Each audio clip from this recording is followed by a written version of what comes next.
Hey everyone, welcome back to my YouTube channel unique classes. आज हम देखेंगे home science का क्लास 12 का आपका चैप्टर नंबर कहूँ तो 21 या फिर 17, क्योंकि काफ़ी बच्चे इस चैप्टर को 17 के नाम से जानते हैं, काफ़ी बच्चे 21 के नाम से जानते हैं। तो जो भी आप अपनी नंबरिंग जानते हैं उससे तो खैर फ़र्क नहीं पड़ता है, बट आपका चैप्टर तो सेम ही है। तो फटाफट से आज हम इसके जो इम्पोर्टेंट क्वेश्चन हैं वो देख लेते हैं। तो सबसे पहले आप वीडियो को लाइक कर दीजिए और साथ ही अपने फ्रेंड्स को शेयर करके जल्दी जल्दी बुला लीजिए इस वीडियो को देखने के लिए, ठीक है, ताकि हम सभी इस वीडियो को साथ में देख सकें, प्लस में साथ में समझ सकें चैप्टर्स जो है आपका पूरा का पूरा। इस वीडियो में आपका पूरा चैप्टर के जितने भी इंपॉर्टेंट क्वेश्चन हैं वो क्लियर हो जाएंगे, चाहे वो 2 नंबर के हों, 3 नंबर के हों या फिर आपके 4 नंबर के हों। क्लियर है? तो फटाफट से स्टार्ट करते हैं और कमेंट बॉक्स में ये बता दीजिए कि मेरी जो वॉइस है वो क्लियर आ रही है या फिर नहीं। एंड दूसरी बात, आप सभी की होम साइंस की तैयारी कैसी चल रही है, फटाफट से मुझे कमेंट बॉक्स में कमेंट करके बताइए। तो देखिए, आपका जो फर्स्ट क्वेश्चन है वो है संचार और विकास आपस में जुड़े हुए हैं कैसे। ये क्वेश्चन पूछा गया है कि जो संचार है और जो विकास है, संचार मतलब क्या होता है, यानी कि जो हमें सूचना मिल रही है और जो देश है उसमें जो भी संचार के माध्यम है जिससे कि हमें जो नई नई न्यूज़ है वो पता चलती है, हम उसके लिए जागरूक होते हैं, ठीक है, वो तो हो गया संचार। दूसरी चीज़ है विकास। अब विकास क्या होता है, मीन्स डेवलपमेंट, यानी कि देश में विकास कैसे हो रहा है। तो ये आपस में जुड़ा हुआ कैसे है, इसका आंसर लिखना तो बहुत ही ईजी है। क्यों? देखो, जब जो देश है पूरा, जो वो शिक्षित होगा, जो उसे समझ में आएगा, उसे पता चलेगा कि हमारे देश में हो क्या रहा है, क्या नई पॉलिसी आई है, क्या नई नीति बनाई गई है सरकार के द्वारा, या फिर जो भी कदम उठाए गए हैं। जैसे कि बहुत पहले नोटबंदी हुई थी, तो उसकी खबर अगर किसी को नहीं मिलती तो क्या लोग अपने पैसे को एक्सचेंज करवा पाते, यानी कि जो नोट थे 50 के और 100 के, अब वो नए आ गए हैं इस टाइम पे। बट पहले क्या हुआ था, पहले उनको चेंज करवाना था, सॉरी 50 और 100 नहीं, 500 और 1000 के, 50 100 मैंने ऐसे ही बोल दिया, 500 और 1000 के जो नोट थे वो क्या थे, उस पर नोटबंदी लगा दी थी कि अब इन्हें चेंज कराना है। तो अब आपके 500 के और 2000 के नए नोट आ गए हैं। तो अगर ये न्यूज़ पूरी दुनिया में, पूरे देश को नहीं मिल पाती, यानी कि हमारा जो इंडिया है, हमारा जो भारत है, उसमें अगर ये रेडियो, टेलीविज़न और जो भी न्यूज़ रिपोर्टर्स है अगर वो होते ही नहीं, सोच के देखो, तो क्या हमें ये जो न्यूज़ पता चलती कभी कि हमें ये नोट जो हैं इन्हें जल्दी से जल्दी एक्सचेंज कराना है, वरना हमें बाद में घाटा हो जाएगा। ऐसा कुछ भी पता नहीं चलता। इससे क्या होता है, इससे हम जो आगे चलकर गरीब बन सकते थे, एकदम से भाई ऐसा कर दे सरकार और किसी को पता ना चले, तो कोई भी अपने जो पैसे हैं उनको चेंज नहीं करवाएगा, और फिर क्या होगा, फिर उन पैसों का कोई मूल्य नहीं रहेगा। समझ में आ गई? ऐसे ही सेकंड चीज़ अगर मैं कहूँ तो जैसे कि हमारे यहाँ पे ये था पहले के टाइम पे कि जो 18 साल तक की जो लड़कियां थी, यानी कि 18 की या फिर 18 से ज़्यादा की हों, केवल उन्हीं की शादी करनी है, उससे पहले नहीं करनी, वरना वो एक अपराध था। अगर ये हमें नहीं पता चलता किसी न किसी संचार माध्यम से, तो क्या होता, हमारे जो जितने भी पिछड़े वर्ग हैं जिनमें ऐसा करते थे पहले के टाइम पे और आज भी करते हैं तकरीबन, तो वो क्या करते, वो इसको करते रहते, और फिर क्या होता है, एकदम से अगर वहाँ पर कोई पुलिस जाती तो उन्हें पकड़ा जाता और उन्हें पता भी नहीं चलता कि हमने अपराध किया है। समझ में आ गई बात? तो ये जो छोटी छोटी चीज़ें हैं, ये बताना किसका कार्य है, संचार का, यानी कि जो संचार हमारे साथ में है, हमारे साथ चल रहा है, जो हमें सिखाता है कि क्या चीज़, बदलाव क्या हुए हैं हमारे देश में, वो सारी चीज़ें, ठीक है। तो इससे विकास पर भी काफ़ी प्रभाव पड़ता है। समझ में आ गई बात? तो इसका आंसर क्या लिखा है, इसकी लैंग्वेज को रीड कर लेते हैं। इसी लैंग्वेज में आप लिख के आएंगे तो आपको नंबर अच्छे से मिल जाएंगे। इसमें लिखा है, संचार के विभिन्न तरीके बड़े पैमाने पर जनसंख्या को विभिन्न तकनीक, अर्गित और खोज के बारे में जागरूक बनाती हैं। संचार के विभिन्न माध्यमों से लोग अपनी शिकायतों और चिंताओं को व्यक्त करने के लिए भी सरकारी एजेंसियों से संवाद करते हैं। यानी कि जैसा कि एक तो न्यूज़ पता चलनी, दूसरी चीज़ क्या हो रही है यहाँ से, दूसरी चीज़ ये हो रही है कि अगर हमें कोई भी अपनी शिकायत होती है, जैसे कि आप सभी ने, अब क्लास 12th में है तो आप सभी ने लिखा होगा लेटर टू एडिटर, ठीक है, इस तरीके से संपादकीय को पत्र लिखते हैं हम। तो वो क्यों लिखते हैं, उससे हम अपनी परेशानी जो है वो बताना चाह रहे हैं सरकार को। अब ऐसे तो हम कांटेक्ट नहीं कर सकते उन्हें कि हमारी परेशानी ये है और इसे हल करो, नहीं कर सकते, लेकिन जो हमारे आसपास जो भी परेशानियां हो रही हैं उन्हें हम एक अखबार में छपवाएंगे तो उस अखबार को सरकार का कोई ना कोई जो पार्टी है उसका कोई ना कोई मेंबर पढ़ेगा ज़रूर, और उसे पता चलेगा, या फिर जो भी देश में जितने भी व्यक्ति हैं जिनके पास अखबार जा रहा है उन्हें पता चलेगा कि इस एरिया में क्या है, इस एरिया में इस चीज़ की कमी है। तो अगर सरकार उस पर कोई स्ट्रिक्ट एक्शन नहीं ले रही है तो आगे से उस सरकार को हटा दिया जाएगा, यानी कि हर 5 साल में चुनाव होते हैं तो फिर सरकार को बदल दिया जाएगा। क्लियर है? तो ये क्या है, ये विकास करवा रहा है, साथ में तो ये आपस में जुड़े हुए हैं। ठीक है, इस तरीके से आप लिख सकते हैं। नेक्स्ट क्वेश्चन पे चलते हैं।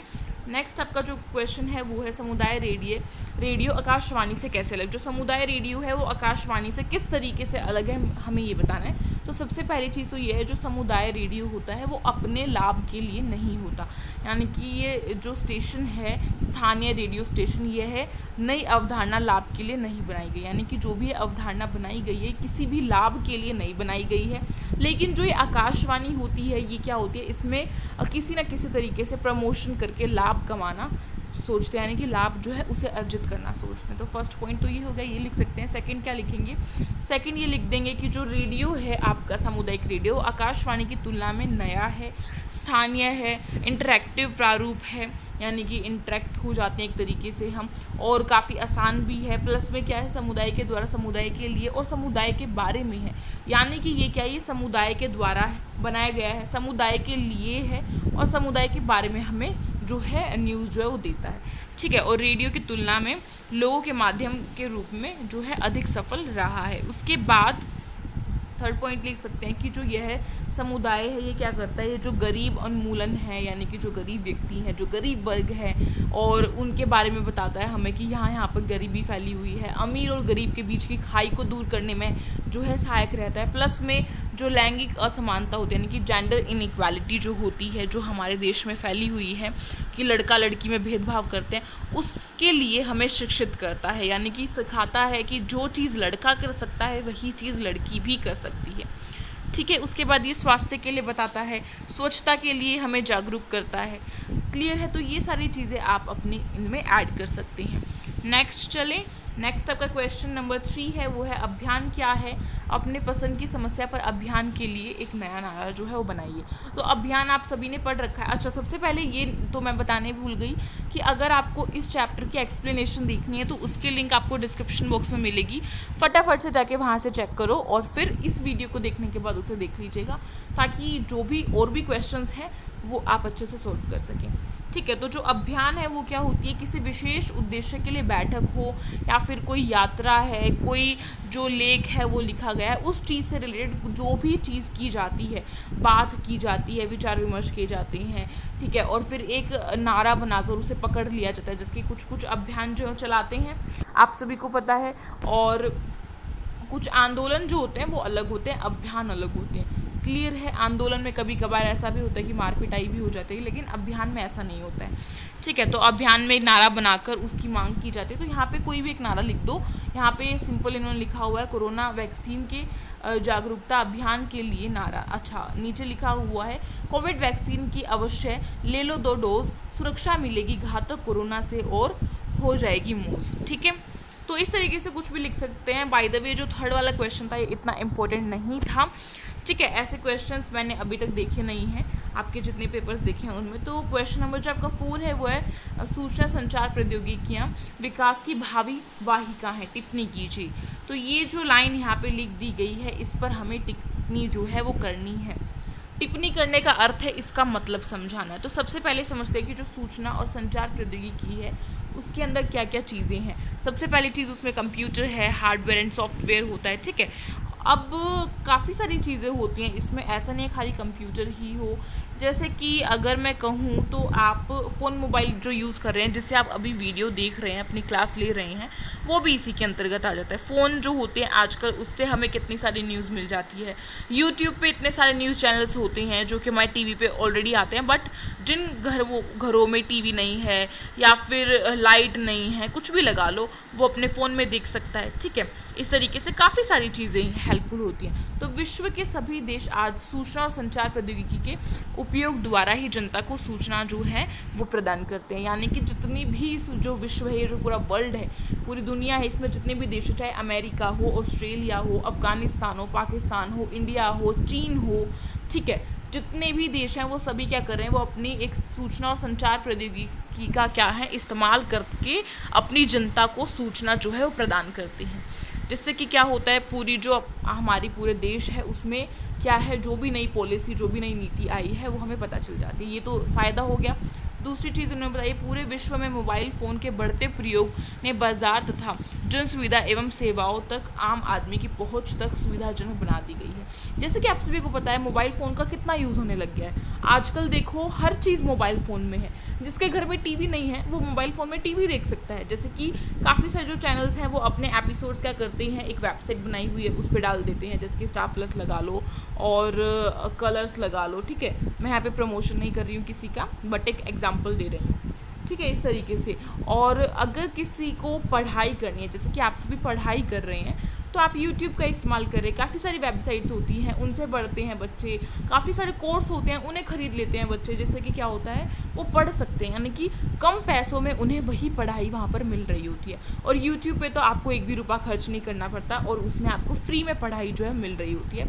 बस काम क्या करना होता है, एक छोटी सी लाइक करनी होती है, थोड़ा सा अप्रिशिएट करना होता है जो आपका टीचर है उसे, जो कि आप सभी बहुत कम करते हैं। तो सोचो, हम इतनी मेहनत से वीडियो बना रहे हैं, फिर भी हमें उसका थोड़ा सा भी अच्छा रिस्पॉन्स नहीं मिलता, तो हमें कितना ज़्यादा दुख पहुंचता होगा। सोचने वाली बात है, अगर आप बनाएंगे तब आपको पता चलेगा।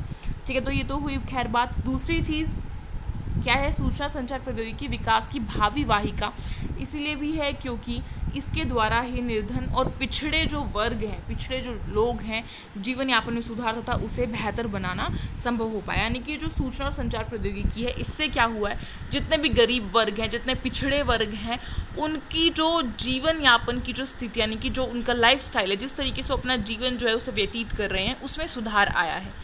ठीक है, पहले हमें नहीं पता था कि क्या हो रहा है क्या नहीं, कहाँ पे गरीब है कहाँ पे नहीं, तो क्या होता था, गरीबों के लिए कोई भी पॉलिसी नहीं थी।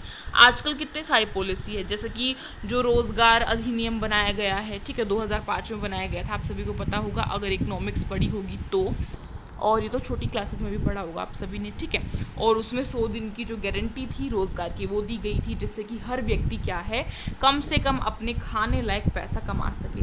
बाकी बहुत सारी चीज़ें की हुई थी, तो इससे हमें ये चीज़ पता चलती है। ठीक है, उसके बाद नेक्स्ट है सूचना और संचार प्रौद्योगिकी के प्रयोग ने आर्थिक, सामाजिक तथा राजनीतिक क्षेत्र में बहुत से महत्वपूर्ण परिवर्तन लाए हैं। यानी कि आर्थिक क्षेत्र में कि गरीब और अमीर की खाई को दूर कर दिया, सामाजिक क्षेत्र में यानी कि ये जो असमानताएं फैली हुई है, भेदभाव फैला हुआ है, और जो ऊंची जाति है नीची जाति है उसमें भेदभाव फैला हुआ था पहले के टाइम पे, अब जो है काफ़ी कम हो गया है। इसी से रिलेट करते हुए लड़का लड़की के अंदर जो भेदभाव किया जाता है वो भी बहुत कम हो गया है। राजनीतिक पार्टियों का हमें पता चलता है इससे, यानी कि जो भी हमारी सरकार कर रही है उसके बारे में पता चल रहा है, प्लस में जो अपोजिशन पार्टी उस पर क्या रिएक्ट कर रही है हमें वो भी पता चलता है। इससे ये भी पता चलता है कि पार्टीज़ कौन सी अच्छी है, कौन सी पार्टी ने क्या कार्य करवाया है, जिससे कि हम डिसाइड कर सके कि हमें नेक्स्ट जो आने वाले चुनाव हैं, इलेक्शंस हैं, उनमें किसको वोट देना है। ठीक है, उसके बाद अब बात करेंगे क्वेश्चन नंबर आपके जो 3 नंबर वाले प्रश्न होते हैं उनकी, फटाफट से देख लेते हैं। फर्स्ट आपका इसमें क्वेश्चन है, किन तरीकों से सामुदायिक रेडियो विविध भारती रेडियो की तुलना में अधिक प्रभावशाली है, दोनों में अंतर स्पष्ट कीजिए। अच्छा, सामुदायिक रेडियो तो हमने पढ़ा था अभी अभी ऊपर 2 नंबर वाले में, तो वही सारी बातें लिख देंगे। अब बात करते हैं कि भारतीय जो रेडियो है वो क्या है, वो आपकी आकाशवाणी ही है। ठीक है, उसे नाम चेंज करके दे दिया है, ज़्यादा कुछ नहीं है। ठीक है, तो सबसे पहले आपको थोड़ा सा एक्सप्लेन कर देना होगा कि जो आपका संचार के माध्यम में जो रेडियो आप इस्तेमाल कर रहे हैं, जो सामुदायिक रेडियो जिसे हम कहते हैं, वो क्या है, वो लाभ रहित है। ठीक है, उसमें सारी हमें जानकारियाँ मिलती हैं। आकाशवाणी उससे कहीं अधिक लाभ कमाती है, जो भी वो एडवर्टीज़मेंट देती है उसमें वो अपना लाभ जो है उसे अर्जित करना चाहती है हर टाइम पे। ठीक है, ये सारी चीज़ें आप थोड़ा सा शॉर्ट इंट्रोडक्शन यहाँ पे दे सकते हैं। अब इनका अंतर जो है वो कुछ इस तरीके से देना है। ठीक है, और अगर इस तरीके से भी नहीं देना चाहते तो फिर आप वो करके देंगे कि ऐसे डाला और फिर सामुदायिक रेडियो का एक पॉइंट डाला यहाँ पे, फिर परंतु डाल दिया, और उसके बाद जो विविध भारतीय रेडियो है उसका थोड़ा सा पॉइंट डाल के फिर ऐसे डॉट की और फिर उसे एक्सप्लेन किया। वो आप अपने नंबर के अकॉर्डिंगली देखना। अगर क्वेश्चन 3 नंबर का है तो मेरे ख्याल से ऐसा करके आओगे तभी भी चल जाएगा। ठीक है, लेकिन ये जो मैंने तरीका बताया था वो कम से कम 5 और 6 नंबर के प्रश्न में ज़रूर किया जाता है। 5 और 6 नंबर के प्रश्न में ये वाला तरीका नहीं चल पाएगा। तो देखते हैं, जो आपका फर्स्ट है वो है समुदाय रेडियो एक नया इंटरैक्टिव और स्थानीय रेडियो प्रारूप है।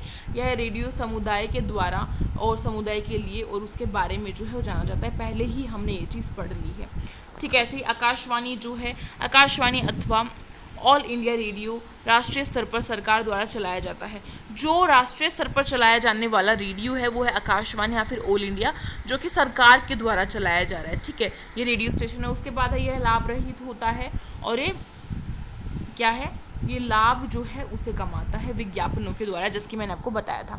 उसके बाद जो एक छोटे से निवेश के साथ एक सीमित क्षेत्र में संभव प्रसारण के साथ रेडियो स्टेशन स्थापित किया जाता है। यानी कि जो आपका सामुदायिक रेडियो होता है उसमें छोटे से जो क्षेत्र है उसके लिए सारी जानकारी, उसके लिए सारी सूचना दी जाती है। लेकिन आकाशवाणी वाले में क्या होता है, आकाशवाणी वाले में राष्ट्रीय स्तर पर दिया जाता है, यानी कि पूरे देश के लिए दिया जाता है। उसके बाद नेक्स्ट है, यह स्थानीय लोगों द्वारा चलाया गया प्रतिबंधित किया जाता है और सामग्री उनकी स्थानीय बोली में होती है। यानी कि जिस स्थान पर है, जैसे कि मानो राजस्थान में अगर सामुदायिक रेडियो स्टेशन है आपका स्थानीय रेडियो स्टेशन, तो वहाँ पे राजस्थान की लैंग्वेज बोली जाएगी। अगर दिल्ली में है तो दिल्ली में जो हिंदी चल रही है, इंग्लिश चल रही है, वो बोली जाएगी। गुजरात में तो गुजराती बोली जाएगी। ऐसे ही अगर महाराष्ट्र में है तो फिर आपकी कौन सी बोली जाएगी, मराठी बोली जाएगी, ठीक है। इस तरीके से समझ में आ गया। लेकिन जो राष्ट्रीय स्तर पर होता है उसमें दो ही जो भाषाएं हैं उसका प्रयोग होता है, एक तो हिंदी का और एक इंग्लिश का, बिकॉज ये जो है राष्ट्रीय स्तर पर होता है, पूरे देश के लिए होता है, हर राज्य के लिए होता है, कोई स्थान के लिए नहीं होता। उसके बाद है समुदाय हितों के बारे में जानकारी देता है, ठीक है, जिसके जो गरीबी उन्मूलन है, लैंगिक असमानता है, स्वास्थ्य है, स्वच्छता है, ठीक है। इससे अलग जो विविध भारती आकाशवाणी की सबसे लोकप्रिय सेवा है, इसे विज्ञापन प्रसारण सेवा भी कहते हैं। ये विज्ञापन प्रसारण सेवा यानी कि इसमें विज्ञापन जो है वो दिए जाते हैं ज़्यादा, एडवर्टीजमेंट दिए जाते हैं ज़्यादा, जिससे कि क्या हो, उनको लाभ मिल सके। तो आपका जो नेक्स्ट क्वेश्चन है वो है ICT का उपयोग विकास संचार के सशक्तिकरण उपकरण के रूप में किया जाता है। हाल ही में कोरोना महामारी के दौरान इसके 6 उपयोग बताइए। अच्छा, अब इसके अंदर आते हैं आपके ICT के अंदर आपके क्या क्या चीज़ आते हैं, कंप्यूटर आता है, वीडियोज़ आती हैं, टेलीफोन आता है और मोबाइल फ़ोन आता है, आपका फैक्स मशीनें आती हैं, रेडियो आता है, टेलीविज़न आता है, काफ़ी सारी चीज़ें आती हैं। तो अब आपको इनके लाभ लिखने हैं। जैसे कि सबसे पहली चीज़ आप यही लिख सकते हैं कि कोविड टाइम में क्या हुआ था, जो घर बैठकर पढ़ाई हो रही थी बच्चों की, ऑनलाइन जो पढ़ाई हो रही थी वो लिख सकते हैं। सेकंड आप लिख सकते हैं कि सरकार के द्वारा जो भी जानकारी देनी थी, जो हमें जागरूक करना था कोरोना के प्रति, कि अपना अच्छे से ध्यान रखो, सैनिटाइज़र करो, मास्क है वो लगाओ और दूरी बनाए रखो, तो वो सारी जो जानकारी थी वो भी आजकल मोबाइल फ़ोनों में हमें मिली थी। ICT के विभिन्न साधनों द्वारा आर्थिक सेवाएं जैसे कि बैंकिंग, वित्तीय लेन देन। अच्छा, इसमें क्या आएगा, जैसे कि आप ऑनलाइन बैंकिंग करते हैं मोबाइल फ़ोन से, जो है जैसे पेटीएम चल रहा है, फ़ोन पे चल रहा है, गूगल पे चल रहा है, कितनी सारी चीज़ें हैं। इससे क्या हो रहा है, इससे आप घर बैठे कुछ भी मंगा सकते हैं। जैसे कि अगर मुझे कोई कुछ भी मंगाना है, अपने लिए कोई पार्टी वियर ड्रेस मंगानी, तो मैं घर बैठे अभी ऑर्डर कर सकती हूँ और वो मुझे 2-3 दिनों में मिल जाएगी। अगर मुझे कुछ खाना मंगाना है, मैं अभी ऑर्डर कर दूँगी और मुझे वो 15-20 मिनट में मिल जाएगा। समझ में आ रही है? इससे काफ़ी सारी चीज़ें हो रही हैं। साथ ही साथ रोज़गार जो है वो भी इससे उपलब्ध हो रहा है। अब आप कहेंगे रोज़गार कैसे? रोज़गार ही तो होता है ये, जो आपके यूट्यूब पे इतने सारे जो व्लॉग्स बना रहे हैं, वीडियोस बना के डाल रहे हैं, ये उनका रोज़गार ही है और कुछ नहीं है। रोज़गार ही है, यानी कि उससे वो पैसा मिलता है, यूट्यूब उनको पैसा देता है। समझ में आ गई बात? जिनके बहुत सारे जो बड़े बड़े सेलिब्रिटीज़ हैं, वो जो सेलिब्रिटी जो बड़े बड़े हैं, मानो कोई भी हीरो हीरोइन है, वो क्या कर रहा है, वो अभी कोई पिक्चर नहीं बना रहा है, उसको 10-15 साल हो गए, उसे कोई पिक्चर मिली ही नहीं है, तो आप के मन में ये नहीं आता सवाल कि वे पैसा कहाँ से कमा रहे हैं, वो इतने अमीर कहाँ से क्या है? इस सोशल मीडिया से, सोशल प्लेटफॉर्म से, चाहे वो इंस्टाग्राम से हो, चाहे वो ट्विटर से हो, चाहे वो यूट्यूब से हो, ठीक है। इतने सारे उनके फैंस हैं, उन्हें लाइक करते हैं, इस वजह से ऐसा हो पा रहा है, ठीक है। उसके बाद शैक्षिक जो शिक्षा मिल रही है बच्चों को, वो भी इंटरनेट के द्वारा फ़ोन से ही हो रही है, कंप्यूटर से हो रही है, क्लासेस आपकी फ़ोन से हुई हैं, तो ये सारी चीज़ें आप इसमें ऐड कर सकते हैं। चलें नेक्स्ट वाले क्वेश्चन पे। नेक्स्ट वाला आपका क्वेश्चन है विकास संचार की आवश्यक विशेषताएं क्या है। जो विकास संचार है उसकी जो विशेषताएं हैं वो हमें बतानी है। तो सबसे पहला तो ये सूचना जो है वो देती हैं और लोगों को जागरूक करती हैं, शिक्षित करती हैं। सेकंड, आप पिछड़े वर्ग और कमज़ोर वर्ग का डाल सकते हैं कि जो पिछड़े वर्ग है, गरीब वर्ग हैं, उनके जो जीवन स्तर है उसको अच्छा बनाने में काम करती हैं। थर्ड, आप डाल सकते हैं कि जो भी हमारे पास ये उपलब्ध प्रौद्योगिकी है, टेक्निक्स है, उनकी जानकारी दे रही हैं जिससे कि हमारी शिक्षा अच्छी हो रही है। ठीक है, नए नए तरीके आते हैं, हम कृषि में अच्छा कार्य कर सकते हैं, पर्यावरण को अच्छे से बनाकर रख सकते हैं, अपने इन्वायरमेंट को, और स्वास्थ्य के प्रति काफ़ी देख रेख हम कर सकते हैं, उसके लिए शिक्षित करती है। तीसरी चौथी चीज़ आप लिख सकते हैं कि जो क्या है, लोगों को विकास की प्रक्रिया के लिए संवेदनशील बनाने और उन्हें समान, न्याय संगत तथा निष्पक्ष समाज से संबंधित मुद्दों के बारे में बताती है। यानी कि जो भी ये भेदभाव वाली चीज़ें हैं उनको हटाकर हमें ये सिखा रहे हैं कि आज की दुनिया में सब क्या है, सब एक समान है, सबको समानता जो है उसका अधिकार है, सबको एक चीज़ जो है वो मिलनी चाहिए। यानी कि ये जो राइट्स हैं हमारे, ये 6 राइट्स जो हैं उनके अनुसार हर व्यक्ति को सब समान अवसर मिलना चाहिए, चाहे वो नौकरी में हो, ठीक है, पढ़ाई में हो, इस तरीके से लगा सकते हैं। उसके बाद फिर पांचवा आप लिख सकते हैं कि इससे क्या हो रहा है, इसका उद्देश्य विकास के मुद्दों पर छात्रों, वर्तमान तथा भविष्य के पत्रकार अभियान चलाने वाले तथा मीडिया व्यवसाय का ज्ञान बढ़ाने कौशलों को दृढ़ जो है वो करता है। यानी कि जो छात्र आने वाले भविष्य में क्या करेंगे, आने वाले भविष्य में वो पत्रकारिता करेंगे, उसके लिए उन्हें ये सिखाया जाता है कि आपके पास क्या क्या कौशल होने चाहिए, क्या क्या स्किल्स होनी चाहिए, जो कि हमने इस चैप्टर में पढ़ी थी। बात करते हैं 4 नंबर वाले प्रश्नों की। तो फर्स्ट आपका क्वेश्चन है, रेड रिबन एक्सप्रेस को भारत में विश्व एड्स दिवस 1 दिसंबर 2007 को लॉन्च किया गया था। लॉन्च लिखा हुआ है यहाँ पे, लॉन्च आएगा, ठीक है। यह है एड्स के बारे में जागरूकता पैदा करते के लिए राष्ट्रव्यापी जो संचार अभियान है वो था। विभिन्न सूचना शिक्षा संचार IEC विधियों के माध्यम से खतरनाक बीमारियों के बारे में आबादी को जानकारी का प्रसार जो दिया गया था। अब ये एक छोटा सा पैराग्राफ दे दिया, इससे रिलेटेड काफ़ी सारे क्वेश्चंस आपसे पूछे जाएंगे। अगर आपने चैप्टर पढ़ रखा है, चैप्टर में मैंने ये वाला जो पूरा का पूरा टॉपिक था अच्छे से बताया था, क्या क्या था क्या क्या नहीं था, तो नहीं पढ़ा तो वो देख लेना जाके।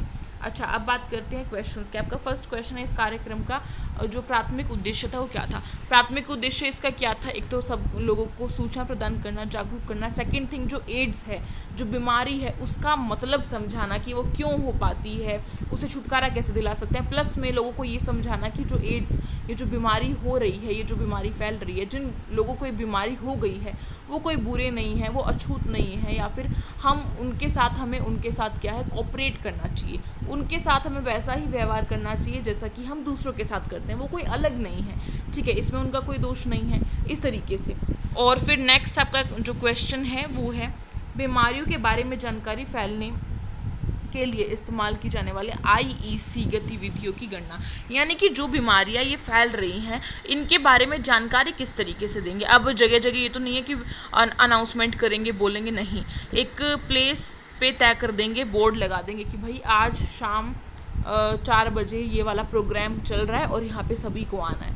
तो जो इंटरेस्टेड होगा वहाँ पे चला जाएगा, वहाँ पे नुक्कड़ नाटक दिखाते हैं, ठीक है, नुक्कड़ नाटक हो गया, नाटक हो गया, कोई ना कोई स्पीच हो गई, इस तरीके से वो सारी चीज़ें। उसके बाद नेक्स्ट आपका क्वेश्चन है, इस कार्यक्रम में कौन सी राष्ट्रीय और अंतर्राष्ट्रीय एजेंसियाँ जो हैं शामिल है। सो सबसे पहले आपकी जो एजेंसी है वो इसमें राष्ट्रीय एड्स नियंत्रण संगठन वाली नाको एजेंसी है। सेकेंड आपकी नेहरू युवा केंद्र संगठन आप लिख सकते हैं। फिर अंतर्राष्ट्रीय आप लिख सकते हैं यूनिफेस और UN एड्स आदि, भारतीय रेलवे, ठीक है, क्लियर है ये वाला क्वेश्चन आपका। फिर क्वेश्चन आता है, रेडियो विकास संचार के स्रोत के रूप में प्रिंट माध्यम या टेलीविज़न की तुलना में अधिक महत्व क्यों रखता है। यानी कि रेडियो के जो महत्व है वो हमें बताने हैं। इसका मतलब ये है कि टेलीविज़न भी आज की दुनिया में, फ़ोन भी है, सब कुछ है, प्रिंट माध्यम भी, यानी कि अखबार भी, फिर भी रेडियो का ही आजकल इतना चलन क्यों है, रेडियो को आज भी क्यों जाना जाता है, उसका यूज़ क्यों होता है इतना ज़्यादा।